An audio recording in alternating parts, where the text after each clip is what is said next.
early Colorado residents took a big gamble on gold, and that adventurous spirit has stuck with us as a risk-taking state. And today, Dr. Colorado explores the role of gaming and how it's now paying off big for Coloradans as a whole. So, Dr. Colorado, welcome back to Colorado & Company. We love having you here. Great to be here with you, Amelia. Well, we love your stories, and what we're going to start off with today is the history of the Ute Indians and how they gambled on their favorite horses. I have to know the details behind this. Well, the Utes, you know, have been the longest residents of Colorado. They've been here forever, as they like to say. Yeah. And when they acquired horses, they were one of the first tribes to acquire the horses. And of course, they came to love those and appreciate them. Right. Some of them had more than one horse, like some of us have more than one car today. Right. And of course, it didn't take long to figure out you want to bet on the horse, which is the fastest horse, can you get there the quickest. Oh, so that we're was actually a big running sport races with the horses. Right. Okay. And that's where Nathan Meeker, the Indian agent up in what's now Meeker, Colorado, got into trouble. He plowed up their racetrack, said you guys should be planting wheat out there and planting crops, not racing your horses all the time. Oh my gosh, you have to focus more on business, right? they didn't like that, so they slaughtered Meeker and the whole reservation up there, the staff. And of course, they were ultimately chased out of the state for the most part. Only two tribes left, the Southern Utes and the Ute Mountain Utes. But the first thing you see when you go down to the reservation there today is a horse race track that's recovered. That ties it all together. It really was the Wild West back then. So besides gambling on horses and gold, what else did early Coloradans bet on?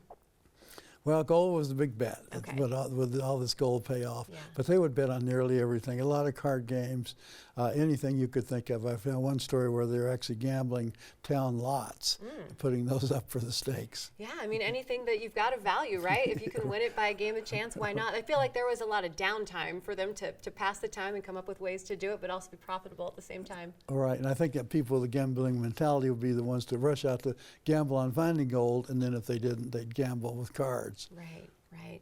So when it comes to the early days of Colorado's early towns, how did gambling help support those towns?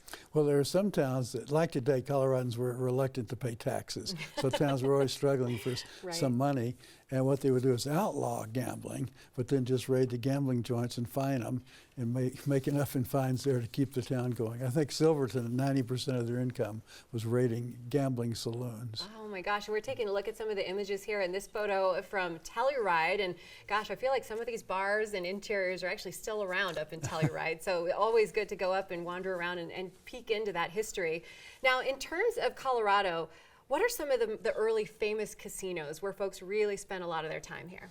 Probably the most famous one was the Broadmoor. I think we're going to, here it is. Okay, in Colorado Springs. Yeah, this is the predecessor of the Broadmoor Hotel today, but very elaborate. Colorado Springs had outlawed gaming, so they built this just outside the city limits at the Broadmoor area. And of course now it's one of the most sought after resorts to go spend time at here in our state. But when we think about modern day gambling here in Colorado, we think Blackhawk, Central City. So in terms of those locations that are just right up Highway 6 for us, how do those locations benefit our state? Well, in 1990, we passed that amendment legalizing it, as you said, in the three towns of Black Hawk, Central City, and Cripple Creek. And those are, casino gaming is taxed very heavily there, and the money goes into a state historical fund and the state historic preservation projects all around the state. What are some of the projects that that money's been used for that you can think of off the top of your head? Well, one of my favorites is the longest and skinniest of our landmarks, the Cumbres-Toltec Railroad. Okay. That narrow gauge steam railroad down in southern Colorado, and the economically depressed town of Antonito, and then Chama, New Mexico.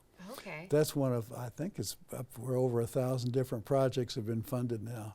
So in terms of, you know, thinking about gambling, and I think a lot of people see it as a vice or maybe something to avoid. At least here in Colorado, when you go out to gamble and spend a few extra bucks, even if you don't come home, we're still winning big because we get to enjoy it in other ways, right? Right. See it as your donation to historic preservation.